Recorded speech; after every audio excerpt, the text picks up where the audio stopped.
لوگوں سے عزتیں تلاش کرتے ہو تو وہ کیا تمہیں عزت دیں گے؟ وہ تو کل اچھا کہتے ہیں پرسوں برا کہنے لگ جاتے ہیں۔ لوگوں کے سامنے گڈ بک میں آنا چاہو گے تو وہ تو سویرے تمہارے بارے میں کچھ کہیں گے، شام کچھ اور کہیں گے۔ اپنی روحانی زندگی آباد کریں، اپنے مسلح کو وقت دیں، اور دنیا سے چھپ کر اس موبائل کو بند کر کے اور اپنے آپ سے بھی چھپ کے اور تنہا ہو کے چھپا کے سارا کچھ اپنے آنسو اپنے رب کی بارگاہ میں پیش کریں، اس کے حضور حاضری دیں۔ سنو نا ترمذی کی حدیث، اور اسے یاد رکھنا، نبی پاک علیہ السلام نے فرمایا اپنے دکھ لوگوں کے سامنے نہ بیان کرنا، سیٹھوں نوابوں کو نہ بتاتے پھرنا، دنیا داروں کے سامنے جا کے نہ رونا کہ میں تکلیف میں ہوں۔ فرمایا اگر دنیا داروں کو دکھ بتاؤ گے رب تمہیں کبھی غنی نہیں کرے گا، اور لوگ ہیں کہ الٹا مذاق اڑائیں گے۔ آپ کی جس سے بڑی پکی یاری ہے نا، پکی، وہ تب تک پکی ہے جب تک آپ نے 50,000 مانگا نہیں، اور جس وقت آپ نے کہہ دیا کہ میں مجبور ہوں میری مدد کر، تو پھر ختم ہو گئی دوستی۔ لوگوں کی تعلقات آپ کے ساتھ تب تک ہیں جب تک آپ ان سے کوئی ضرورت وابستہ نہیں کرتے۔ کریم محبوب فرمانے لگے بندوں کے سامنے دکھ نہ بیان کرنا، اللہ تجھے کبھی غنی نہیں کرے گا۔ تو اپنے دکھ اپنے رب کو بتا، تو دعائیں مانگ، تو اس کی بارگاہ میں حاضر ہو، تو اس کے حضور عرض کر۔ فرمایا اپنے دکھ اپنے رب کو بتا، وہ جلدی کرے یا دیر سے کرے تجھے ساری دنیا سے بے نیاز کر دے گا، تجھے کسی کا محتاج نہیں رہنے دے گا۔ اپنے مسلح کو، اپنی دعاؤں، ایک بزرگ فرماتے ہیں میں نے دعا مانگنے کا طریقہ اپنی بیوی سے سیکھا، دعا مانگنے کا طریقہ اپنی، سیکھنے والے تو اپنے بچوں سے بھی سیکھ لیتے ہیں، سیکھنے والے تو ہر ایک سے سیکھتے ہیں۔ وہ کہتے ہیں میں نے دعا مانگنے کا سلیقہ اپنی بیوی سے سیکھا ہے۔ حضرت وہ کس طرح؟ فرمانے لگے میری بیوی نے نا مجھے کوئی کام بتایا، کچھ پیسوں کی ضرورت کے لیے کہا، تو میں نے اسے کہا کہ بھئی ابھی میرے پاس نہیں ہے، کچھ دنوں میں آتے ہیں تو میں دے دوں گا۔ عورتوں کی عادت ہوتی ہے وہ بار بار یاد کراتی ہیں، 2-4 دنوں کے بعد پھر اس نے کہا حضرت وہ میں نے کہا تھا کچھ پیسے، میں نے اسے کہا کہ ابھی میرے پاس نہیں ہے، کچھ دنوں میں ملتے ہیں تو میں تمہیں دے دوں گا۔ اس نے کچھ دنوں کے بعد پھر کہا حضور وہ میں نے کچھ پیسے کہے تھے۔ فرماتے میں نے ڈانٹ دیا، میں نے کہا کہ کیا تو روز مجھے شرمندہ کرتی ہے، کہا نا میرے پاس نہیں ہے، ہوں گے تو دے دوں گا، تو روز یاد کراتی ہے۔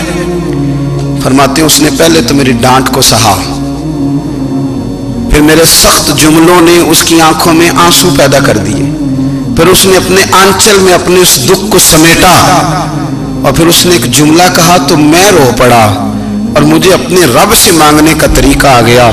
مجھے کہنے لگی حضرت جی آپ نے ڈانٹ دیا میں نے سہ لیا، پر آپ ہی میرے شوہر ہیں، بتائیں نا آپ سے نہ کہوں تو میں کس سے جا کے کہوں۔ فرماتے میں رو پڑا، اور میں کھل کے رویا، اور میں تڑپ کے رویا، اور پھر میری سسکیاں بند گئیں۔ تو مجھے کہنے لگی آپ کو کیا ہوا؟ میں نے کہا مجھے بھی دعا مانگنی آ گئی ہے، جب میں اسے کہوں گا نا اللہ تو ہی میرا رب ہے، میں تجھ سے نہ کہوں تو میں کس سے جا کے کہوں؟ میں کیوں کسی بندے سے سوال کروں؟ میں کیوں کسی دنیا دار سے کہوں؟ میں تیرے بندوں کا، نیک بندوں کا وسیلہ لے کے، تیرے محبوب کی غلامی لے کے تیری بارگاہ میں آیا، تجھ سے نہ مانگوں تو کس سے مانگوں؟ سمجھ آ گئی ہے، جب میں اس رنگ میں مانگوں گا تو پھر رب میرے اوپر بڑا ہی فضل فرمائے گا، وہ میرے اوپر بڑی رحمت کرے گا، وہ میرے لیے آسانیاں کرے گا۔ عزیز دوستو ہم اس طرح کرنے لگ گئے ہیں کہ ہم نے نا اپنے تعلقات پر اعتماد کرنا شروع کر دیا ہے۔ میرے تعلقات بہت ہیں، ہم نے اپنی دولت پر اعتماد کرنا شروع کر دیا ہے، میرے پاس دولت بہت ہے۔ ہم نے اپنے علم پر، اپنی شہرت پر اعتماد کرنا شروع کر دیا ہے کہ میرے پاس فلاں چیز بہت ہے۔ یاد رکھنا جب بے نیاز اپنی صفت بے نیازی دکھاتا ہے تو بڑی بڑی دولتوں والے مجبور نظر آتے ہیں۔ بھائیو جب انسان کا رشتہ اپنے مالک کے ساتھ ہوتا ہے پھر تو غم بھی کچھ نہیں کہتے، پریشانیاں بھی کچھ نہیں کہتی، پھر تو زندگی صبر والی، پھر تو زندگی توکل والی، پھر تو زندگی بھروسے والی، پھر انسان اپنے آپ کو رسوا نہیں کرتا، دنیا داروں سے امیدیں اس کی ختم ہو جاتی، امیدیں اللہ رسول سے لگا لیتا ہے، مضبوط ہو جاتا ہے، مضبوط طاقتور ہو جاتا ہے، خوددار ہو جاتا ہے، باوقار باعزت ہو جاتا ہے۔ حضرت بہلول دانا رحمت اللہ علیہ بیٹھے تھے تو ہارون رشید حج کر کے آ رہا تھا، تو رستے میں حضرت شیخ سے ملاقات ہو گئی تو السلام علیکم کے بعد کہنے لگا حضور کوئی حکم ہو تو بتائیے گا. تو حضرت بہلول دنا فرمانے لگے تیرا رب کون ہے؟ اس نے کہا اللہ. تو فرمایا میرا کون ہے؟ کہا اللہ. فرمانے لگے تو بڑا ہی بیوقوف ہے, کیا تو یہ سمجھتا ہے کہ رب ہارون رشید کو تو دے گا اور بہلول دانا کو بھول جائے گا؟ تیرا بھی وہی رب ہے, میرا بھی وہی رب ہے. اس نے اگر تجھے دے کے آزمایا ہے تو ہو سکتا ہے مجھے نہ دے کے آزما رہا ہو. جب اس کی حکمت کے تقاضے ہوں گے تو عطا کرے گا اور دے گا. تو جا اپنا کام کر. بھائی اپنی روحانی زندگی, اپنی عبادات, اپنے وظائف, اپنے روزمرہ کے معاملات, اپنی دعائیں, اپنا استغفار. دیکھو کوئی مشکل کام تو نہیں, 2 رکوع ہیں سورہ واقعہ کہ اگر رات کو پڑھ لی جائے تو. میں کس طرح یہ بات بیان کروں کہ تعویذ بانٹنا آسان ہے اور وظیفہ بتانا مشکل ہے. سارا دن تعویذ بانٹیں تو لوگ لینے کو تیار ہیں, اور اگر آپ وظیفہ بتائیں تو کہتے ہیں تو مشکل کام ہے. او خدا کے بندے, اگر آپ کا تعلق قرآن پاک کے ساتھ مضبوط ہو, قرآن پاک کے ساتھ اگر آپ کا رشتہ ہو, لوگ سفارشیں ڈھونڈتے ہیں نا دنیا میں, کوئی تعلق مل جائے تو میرا کام ہو جائے. دنیا میں اتنا مشکل معاملہ ہے, آخرت میں مجھے بتائیے گا کتنا مشکل معاملہ ہوگا. میرے نبی پاک صلی اللہ تعالی علیہ وسلم نے فرمایا جو لوگ سورہ ملک پڑھا کرتے تھے نا, سورہ ملک, یہ سورت ملک قیامت میں ان کی سفارش کرے گی, اور اس طرح کرے گی کہ کہے گی اے اللہ یا اس بندے کو جنت میں داخل کر دے یا مجھے قرآن پاک سے علیحدہ کر دے. تو رب فرمائے گا جا اس کا دامن تھام کے اسے جنت تک پہنچایا. آپ بات کو سمجھیں, جب آپ کے تعلقات اپنے معاملات کے ساتھ مضبوط ہوں گے, یہ نبی کریم نے وعدہ کیا ہے کہ تو سورت واقعہ پڑھ تیرے گھر میں فاقہ نہیں آئے گا. حضرت عبداللہ ابن مسعود رضی اللہ تعالیٰ عنہ بیمار تھے تو حضرت عثمان غنی رضی اللہ تعالیٰ عنہ تیمارداری کے لیے تشریف لے گئے اور جا کر کے کہا کہ آپ بڑے بیمار ہیں, آپ کی بیٹیاں زیادہ ہیں, میں چاہتا ہوں کہ خزانے میں سے کچھ مدد کروں. تو سیدنا عبداللہ ابن مسعود رضی اللہ تعالیٰ عنہ اٹھ کے بیٹھ گئے اور کہنے لگے امیر المومنین اللہ آپ کو میری طرف سے, میری بیٹیوں کی طرف سے بہتر صلہ دے. میری بیٹیوں کو کسی خزانے کی ضرورت نہیں, میں نے انہیں خزانہ دے دیا ہے. کہا جناب آپ نے کون سا خزانہ دیا ہے, میں آپ کے مالی معاملات کو جانتا ہوں. تو فرمانے لگے امیر المومنین میرے نبی کریم نے فرمایا ہے جو سورت واقعہ پڑھے اسے کبھی فاقہ نہیں آتا, میں نے بیٹیوں کو یاد کرا دی ہے, یہ خزانہ میں نے انہیں دے دیا ہے. وہ سارے والدین سنیں جو بیٹیوں کے لیے پریشان رہتے. حضرت عبداللہ ابن مسعود نصیحت کر رہے ہیں, فرمانے لگے میں نے سورت واقعہ یاد بھی کرا دی ہے, پڑھنے کی عادت بھی ڈال دی ہے. حضور نے فرمایا ہے جو سورت واقعہ پڑھے اسے فاقہ نہیں آتا. کہنے لگے چاند تو اپنی جگہ چھوڑ سکتا ہے, سورج گر سکتا ہے, تارے ٹوٹ سکتے ہیں, پر مدینے والے رسول کی بات غلط نہیں ہو سکتی. حضور نے فرمایا فاقہ نہیں آئے گا تو انشاءاللہ کبھی بھی نہیں آئے گا. کرنے کا کام یہ ہے کہ ہم اپنے معاملات, اپنی عبادات, اپنی دعائیں کبھی 10 منٹ عادت ہو جائے نا دعا مانگنے کی علیحدہ سے رات کو. حضور نے فرمایا جو فرض نماز کے بعد دعا مانگے اللہ اس کی قبول کر لیتا ہے. نبی پاک صلی اللہ تعالی علیہ وسلم نے فرمایا اللہ مسافر کی دعا قبول فرماتا ہے. حضور نے فرمایا اللہ مظلوم کی دعا قبول فرماتا ہے. حضور نے فرمایا بیمار سے دعا کراؤ اللہ اس کی دعا قبول فرماتا ہے. میرے نبی پاک نے فرمایا ماں باپ جب بھی اولاد کے لیے ہاتھ اٹھائیں, ویسے تو بلے شاہ تو آسمانی اڑ دیے ہی پھڑ دیں, جڑا گھر بیٹھا انہوں بڑھیا ہی نہیں. حضور فرمانے لگے ماں باپ جب بھی اولاد کے لیے دعا فرمائیں اللہ ان کی دعا کو قبول کرتا ہے. آپ اپنا تعلق بنائیں, دعا کے ساتھ, عبادت کے ساتھ, مصلی کے ساتھ رشتہ بنائیں, استغفار پڑھیں. صلاح الدین ایوبی صلیبی جنگوں میں تھے, رات کو مسجد اقصی میں نماز پڑھی تو پریشان تھے. ایک بزرگ سے ملاقات ہوئی تو وہ کہنے لگے کہ آپ بڑے پریشان ہیں. کہنے لگے حضور پریشان اس لیے ہوں کہ پہلے ہی مسلمان کمزور ہے, اب میں نے سنا ہے دشمن کا ایک بحری بیڑا وہ جنگی سامان سے بھرا ہوا آ رہا ہے, تو اب ان کے پاس اور تلواریں اور نیزے آ جائیں گے, مسلمانوں کے پاس پہلے ہی وسائل کی کمی ہے, پریشان ہو کس طرح کر کے مقابلہ کریں گے. یہ بات کہتے ہی صلاح الدین ایوبی نے بزرگوں سے کہا حضور آپ بھی دعا کرنا, دعا کی بڑی طاقت ہے. میرے نبی پاک نے فرمایا دعا مومن کا ہتھیار ہے. دعا مومن کا حضور نے فرمایا تقدیر کو سوائے دعا کے کوئی چیز نہیں بدل سکتی. دعا مومن کا ہتھیار ہے. یہ کافر کے پاس کوئی نہیں، یہ ہتھیار ہے مومن کا. اللہ کرے آپ کو سمجھ آئے. پھر سنیں، کئی بار کہہ چکا ہوں یہ ہتھیار ہے. کافر کے مقابلے میں جو تیرے پاس سب سے بڑا ہتھیار ہے وہ دعا ہے. دعائیں کرانی چھوڑ دی، کرنی چھوڑ دی، لینی چھوڑ دی. حضرت سیدنا انس بن مالک رضی اللہ تعالیٰ عنہ فرمایا کرتے تھے میں نے وہ رنگ دیکھا ہے جب حضور دعا مانگتے تھے اور حضور کی مقدس آنکھوں میں آنسو بھی ساتھ ہی بہا کرتے تھے. میں نے وہ انداز دیکھا. تو صلاح الدین ایوبی بزرگ سے کہنے لگے آپ بھی دعا کیجیے، اور خود رونے لگے اور سر سجدے میں رکھ کے رونے لگے اور عشاء سے لے کر فجر تک روئے، خوب روئے. صبح وہ بزرگ آئے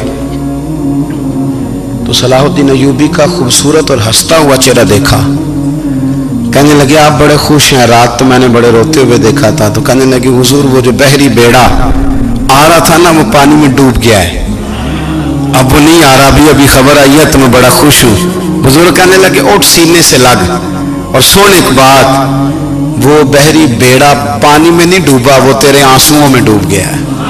وہ جو تو رات رویا ہے نا رب کریم کی بارگاہ میں تو وہ ڈوب گیا ہے. حضرت عائشہ صدیقہ رضی اللہ تعالیٰ عنہ فرماتی ہیں ایک عورت تھی اور اسے نبی پاک صلی اللہ تعالیٰ علیہ وسلم نے نا وہ کلمہ پڑھ کے مسلمان ہوئی، مدینہ طیبہ آ گئی تو حضور نے مسجد نبوی شریف میں اس کے لیے مکان، ایک سادہ سا کمرہ ساتھ مسجد کے بنوا دیا، وہیں رہنے لگی. اکثر وہ سیدہ طیبہ کے پاس آتی تو حضرت عائشہ صدیقہ رضی اللہ تعالیٰ عنہ فرماتی ہیں وہ بڑی باتیں سناتی اور آخر میں کہتی وہ ہار والا دن بھی بڑا عجیب دن تھا اور میرے رب کی قدرتوں کا دن تھا، وہ بھی بڑا عجیب دن تھا. سیدہ عائشہ صدیقہ رضی اللہ تعالیٰ عنہ ایک دن فرمانے لگی کہ تو ہار والے دن کا بڑا ذکر کرتی ہے، وہ کیا دن تھا؟ تو خاتون کہنے لگی اماں جی وہ دن تھا جب میرے رب پر بھروسہ اور مضبوط ہو گیا، جس دن میرا اپنے رب پر توکل اور بڑھا، میرے ایمان میں یقین میں اور پختگی آئی. کہنے لگی میں ایک گھر کی کنیز تھی، نوکرانی تھی. اس گھر میں ایک بچی تھی جس کے پاس سونے چاندی ہیرے جواہرات کا ہار تھا. اس زمانے میں نا چمڑے کے اوپر لوگ ہیرے جواہرات لگاتے تھے، کئی دفعہ سرخ رنگ کے چمڑے پہ لگائے جاتے تھے. وہ بچی پہنتی تھی تو کہتی ہے بچی کے اس نے اتار کے رکھا یا اس سے گرا وہ ہار تو چیل اسے اٹھا کے لے گئی گوشت سمجھ کے اور میرے سامنے اٹھا کے لے گئی. گھر والوں نے مجھ سے پوچھا، یہ بخاری میں موجود ہے، گھر والوں نے پوچھا مجھ سے کہ وہ ہار کہاں ہے تو میں نے کہا چیل اٹھا کے لے گئی. گھر میں کچھ چوری ہو جائے تو سب سے پہلا الزام کس پہ لگتا ہے؟ ملازمین پہ. کہتے انہوں نے مجھے بڑا مارا، بڑی تکلیف تھی، حتیٰ کہ میری شرمگاہ تک کی تلاشی، میری عزت اتنی خراب کی میں بتا نہیں سکتی.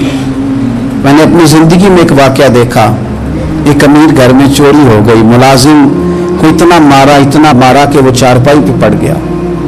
پولیس والوں سے اتنی مار پروائی گئی کہ وہ بیچارہ چارپائی پہ پڑ گیا اور پھر وہ اتنا بیمار ہوا اور کچھ دنوں کے بعد پتہ چل گیا کہ چور تو اپنا بیٹا ہے ان کا. پھر اس کا انتقال ہو گیا. اب وہ سیٹھ صاحب اور گھر والے آ کے نا مرنے والے کے کان میں معافی مانگ رہے ہیں، کان میں. تو میں نے ان سے پھر کہا تھا کہ یہ تو اب چلا گیا ہے، تمہارا زور چلتا تھا نا تو تم نے قانون خریدا اور تم نے اسے جتنا ہو سکا تم نے اسے مار پڑوائی. تمہارے پاس جو عدالتیں تھیں تم نے وہاں کاروائی کی، اب ایک عدالت قیامت کے دن لگے گی. یہ کمزور تھا نا، کچھ کر نہیں سکا. میرے نبی پاک صلی اللہ علیہ وسلم نے فرمایا سن لو، اگر سینگ والی بکری نے بغیر سینگ والی بکری کو تکلیف دی ہوگی نا تو قیامت کے دن اسے بھی بدلہ دینا پڑے گا کہ تیرے پاس سینگ تھے اور تو نے اسے مارا تھا. وہ خاتون عرض کرتی ہے سیدہ عائشہ کی خدمت میں کہ مجھے بڑا مارا، مجھے تکلیف دی. میں کہہ رہی تھی کہ میرے سامنے چیل لے گئی ہے پر وہ نہیں مان رہے تھے. اماں جی انہوں نے مجھے بڑا مارا. حضرت عائشہ صدیقہ کہتی ہیں پھر کیا ہوا؟ کہنے لگی اماں جی جب کوئی میرا مددگار نہ رہا، مجھے تکلیف دے رہے تھے، رسوا کر رہے تھے، تو میں نے اپنے رب سے مدد چاہی، میرے رب کی طرف میں نے توجہ کی. میں نے کہا مالک اب تو ہی میرا مددگار ہے.